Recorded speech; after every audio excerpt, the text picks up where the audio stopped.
श्रीमद्वाल्मीकि रामायण किष्किंधा कांड अध्याय 17 वाली का श्री रामचंद्र जी को फटकारना। युद्ध में कठोरता दिखाने वाला वाली श्रीराम के बाण से घायल हो कटे वृक्ष की भांति सहसा पृथ्वी पर गिर पड़ा। उसका सारा शरीर पृथ्वी पर पड़ा हुआ था। तपाए हुए सुवर्ण के आभूषण अब भी उसकी शोभा बढ़ा रहे थे। वह देवराज इंद्र के बंधन रहित ध्वज की भांति पृथ्वी पर गिर पड़ा था।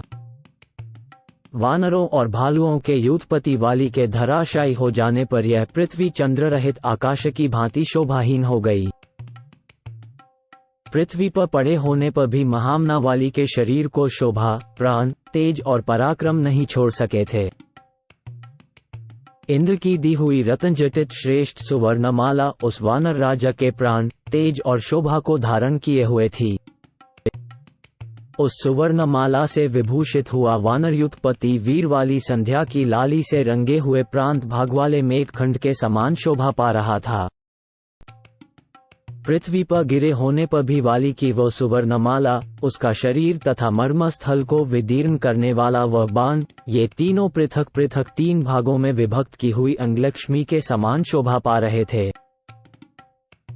वीरवर श्रीराम के धनुष से चलाए गए उस अस्त्रने वाली के लिए स्वर्ग का मार्ग प्रकाशित कर दिया और उसे परम पद को पहुंचा दिया। इस प्रकार युद्धस्थल में गिरा हुआ इंद्रपुत्र वाली ज्वाला रहित अग्नि के समान, पुण्यों का क्षय होने पर पुण्यलोक से इस पृथ्वी पर गिरे हुए राजा ययाति के समान तथा महाप्रलय के समय काल द्वारा पृथ्वी पर गिराए गए सूर्य के समान जान पड़ता था। उसके गले में सोने की माला शोभा दे रही थी। वह महेंद्र के समान दुर्जय और भगवान विष्णु के समान दुस्सह था। उसकी छाती चौड़ी, भुजाएं बड़ी बड़ी, मुख दीप्तिमान और नेत्र कपिल वर्ण के थे। 9-11 लक्ष्मण को साथ लिए श्रीराम ने वाली को इस अवस्था में देखा और वे उसके समीप गए। इस प्रकार ज्वाला रहित अग्नि की भांति वहां गिरा हुआ वह वीर धीरे धीरे देख रहा था। महापराक्रमी दोनों भाई श्रीराम और लक्ष्मण उस वीर का विशेष सम्मान करते हुए उसके पास गए। उन श्रीराम तथा महाबली लक्ष्मण को देखकर वाली धर्म और विनय से युक्त कठोर वाणी में बोला। अब उसमें तेज और प्राण स्वल्प मात्रा में ही रह गए थे। वो बाण से घायल होकर पृथ्वी पर पड़ा था और उसकी चेष्टा धीरे धीरे लुप्त होती जा रही थी। उसने युद्ध में गर्वयुक्त पराक्रम प्रकट करने वाले गर्वीले श्रीराम से कठोर वाणी में इस प्रकार कहना आरंभ किया। रघुनंदना, आप राजा दशरथ के सुविख्यात पुत्र हैं। आपका दर्शन सबको प्रिय है। मैं आपसे युद्ध करने नहीं आया था। मैं तो दूसरे के साथ युद्ध में उलझा हुआ था। उस दशा में आपने मेरा वध करके यहाँ कौन सा गुण प्राप्त किया है, किस महान यश का उपार्जन किया है? क्योंकि मैं युद्ध के लिए दूसरे पर रोष प्रकट कर रहा था, किंतु आपके कारण बीच में ही मृत्यु को प्राप्त हुआ। इस भूतल पर सब प्राणी आपके यश का वर्णन करते हुए कहते हैं, श्री रामचंद्र जी कुलीन, सत्वगुण संपन्न, तेजस्वी, उत्तम व्रत का आचरण करने वाले, करुणा का अनुभव करने वाले, प्रजा के हितैषी, दयालु, महान उत्साही, समयोचित कार्य एवं सदाचार के ज्ञाता और दृढ़ प्रतिज्ञ हैं। राजन, इंद्र निग्रह, मन का संयम, क्षमा, धर्म, धैर्य, सत्य, पराक्रम तथा अपराधियों को दंड देना, ये राजा के गुण हैं। मैं आप में इन सभी सद्गुणों का विश्वास करके आपके उत्तम कुल को याद कर तारा के मना करने पर भी सुग्रीव के साथ लड़ने आ गया।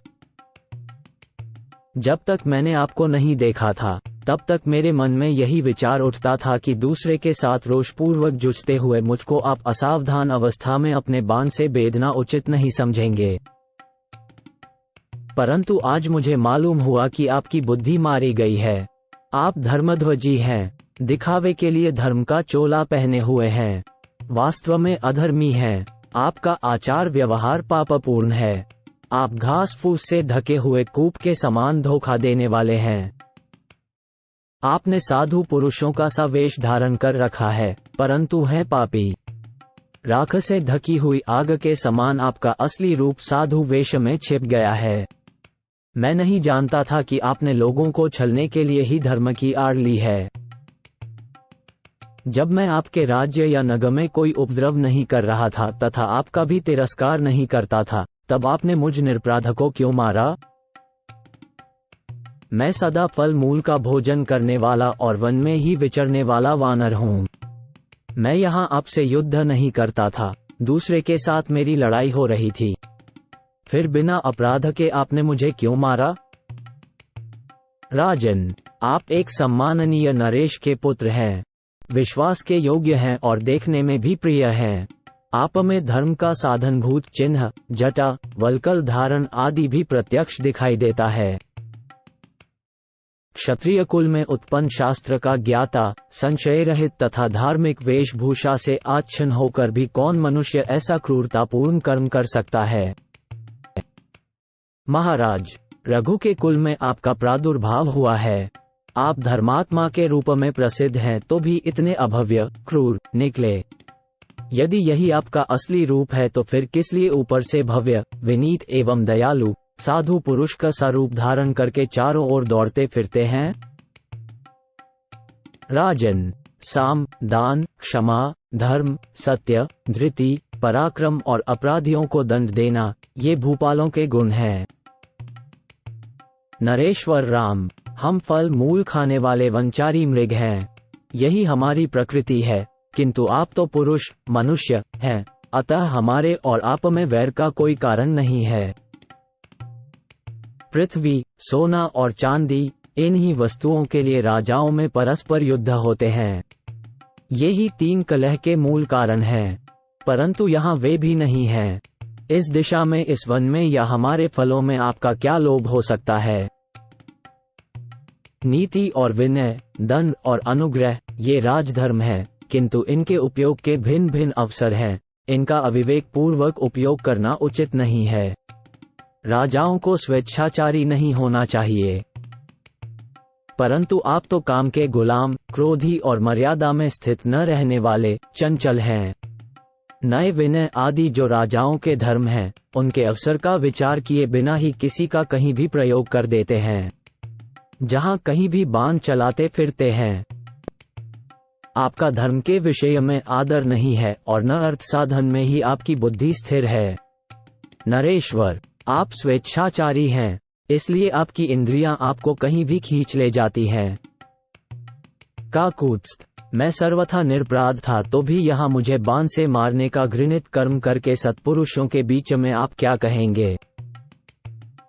राजा का वध करने वाला, ब्रह्महत्यारा, गोघाती, चोर, प्राणियों की हिंसा में तत्पर रहने वाला, नास्तिक और परिव्ययता, बड़े भाई के अविवाहित रहते अपना विवाह करने वाला छोटा भाई, ये सब के सब नरकागामी होते हैं।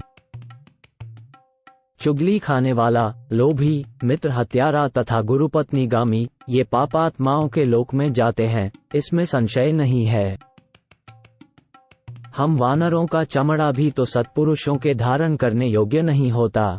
हमारे रोम और हड्डियां भी वर्जित हैं, छूने योग्य नहीं हैं। आप जैसे धर्माचारी पुरुषों के लिए मांस तो सदा ही अभक्ष्य है, फिर किस लोभ से आपने मुझ वानर को अपने बाणों का शिकार बनाया है? रघुनंदना, त्रैवर्णिकों में जिनकी किसी कारण से मांसाहार जैसे निंदनीय कर्म में प्रवृत्ति हो गई है, उनके लिए भी 5 नख वाले जीवों में से 5 ही भक्षण के योग्य बताए गए हैं। उनके नाम इस प्रकार हैं: गेंडा, साही, गोह, खरहा और 5वां कछुआ। श्री राम, मनीषी पुरुष मेरे वानर के चमड़े और हड्डी का स्पर्श नहीं करते हैं।